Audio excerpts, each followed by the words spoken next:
வணக்கம் பக்தி ஒளி நேயர்களுக்கு வணக்கம். அதாவது நம்மளுடைய இந்த மார்கழி மாதம் அப்படின்னாலே ஆண்டாள் தான் நம்மளுக்கு அழகு தேவதை, அழகு அழகு நாச்சியார் அப்படிங்கலாம். அவ்வளோ பெரிய அற்புதமான ஆண்டாளை வரம் பெற்று இந்த பூமாதேவியாக நம்மளுக்கு உருவெடுத்து வந்தவள். இந்த பூமிக்கு நம்மளுக்காக ஒரு பெண். அவ அவ வந்து அவ்வளவு பெரிய ஒரு நாயன்மார்களில் மிகப்பெரிய முக்கியமான நாயன்மார்களில் இவளும் ஒருத்தி அப்படிங்கிறது. அது பெண் நாயன்மார்கள் அப்படிங்கும்போது ரொம்ப அற்புத சக்தி வாய்ந்தவள். அது நம்ம தமிழ்நாட்டில் தமிழை பற்றிய பாடல்கள் எடுத்தது. பரசுரம் அப்படிங்கிற ஒரு இதை வந்து அழகா தொகுத்து கொடுத்தா இல்லையா திருப்பாவையாக. அது வந்து அவளுடைய அற்புதத்தில் ஒன்றாக இருக்கும்.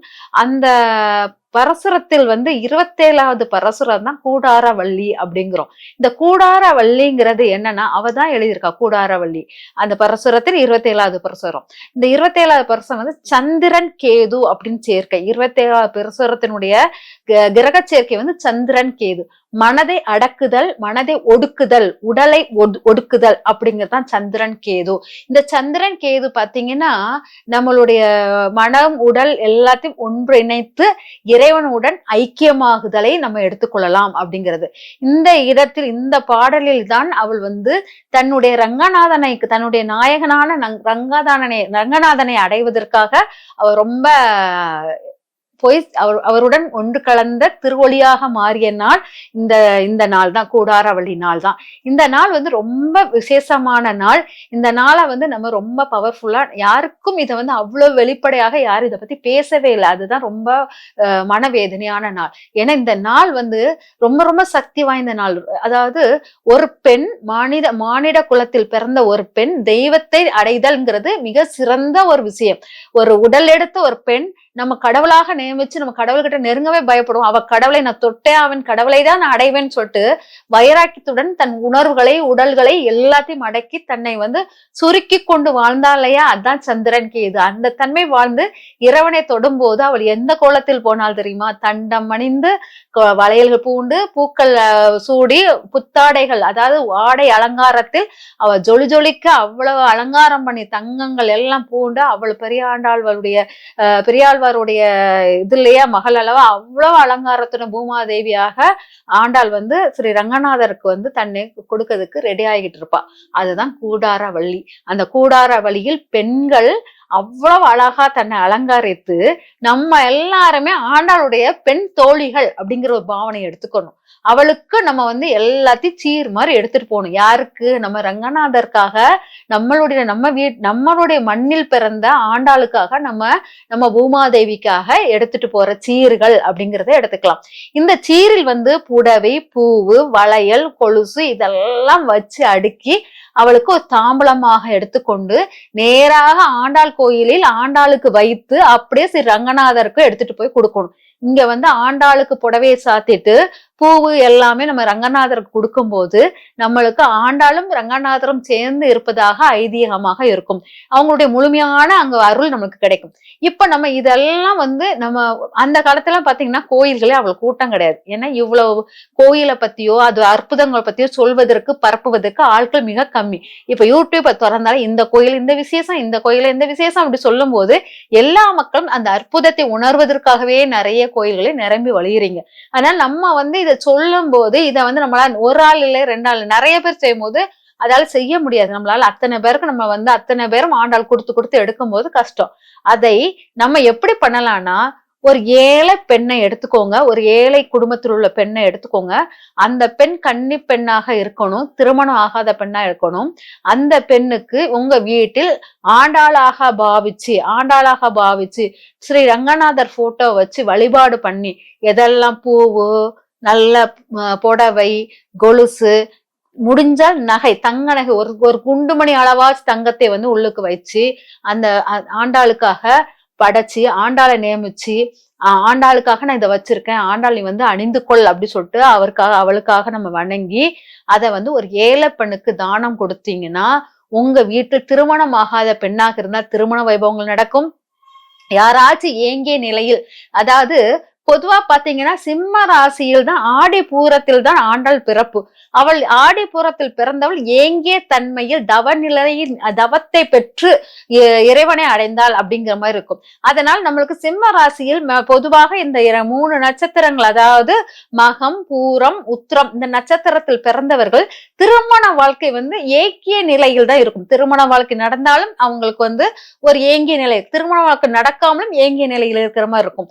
அவங்க என்ன தலைமைத்தன்மைக்கு உள்ள ஒரு இதான் பவரா இருக்கும் ஒழிஞ்சி அவங்க ஏக்கத்துடைய நாளாகவே இருக்கும். அப்ப அந்த மாதிரி உள்ளவங்க அந்த ராசியில் அந்த லக்னத்தை பெற்றவர்கள் என்ன பண்ணலாம்னா, நீங்க இந்த ஆண்டாள் கூடார வழி அந்த இதை வழிபாடு பண்ணி அந்த தாம்பூலத்தை ரெடி பண்ணி அந்த தாம்பூலத்தை ஒரு ஏழைக்கு கொடுக்கும்போது அது மிக சிறப்பாக இருக்கும்.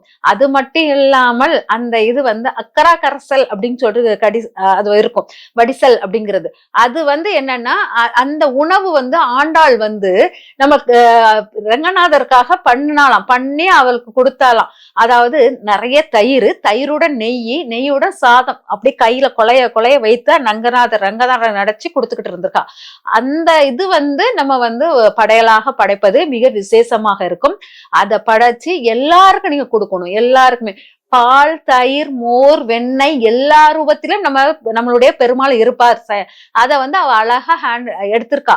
எப்படின்னா அக்கரா கடசல் வடிசல் அப்படிங்கிறத அவ ஒரு உணவு பதார்த்தமாக தயார் பண்ணி நல்ல நெய்யும் தயிரும் பாலும் மிதக்கிற அளவுக்கு சாதத்துடன் மிதந்து நிக்கிற மாதிரி நல்ல வடியுமா, அவ்வளவு வடிசலுடன் அவ கொடுப்பா அப்படிங்கிற மாதிரி அர்த்தம்.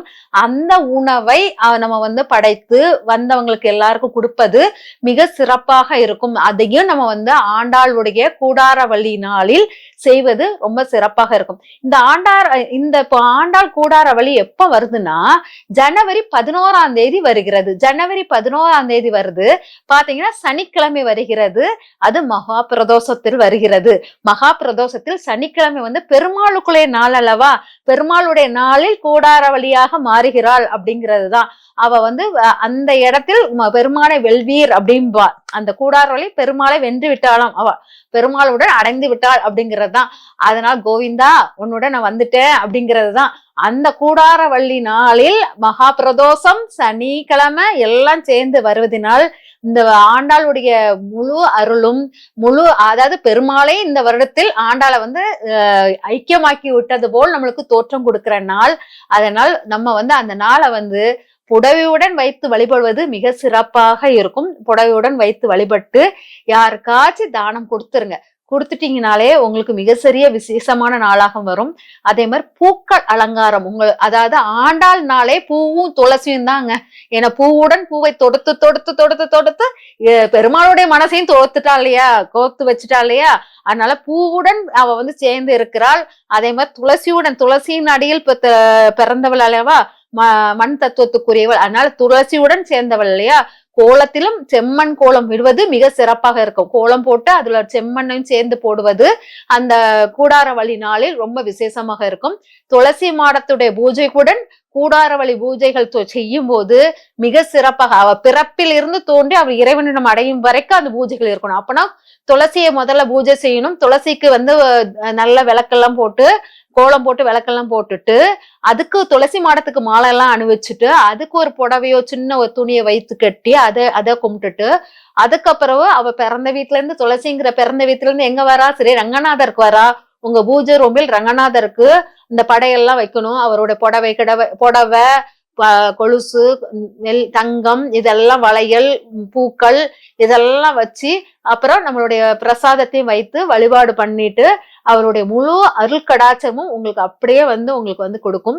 அது மகா பிரதோஷம் நாளில் அவளுடைய இன்னொரு விஷயம் தெரியும்னா அவளுடைய குலதெய்வம் யார் தெரியுமா, கள்ளழகர்.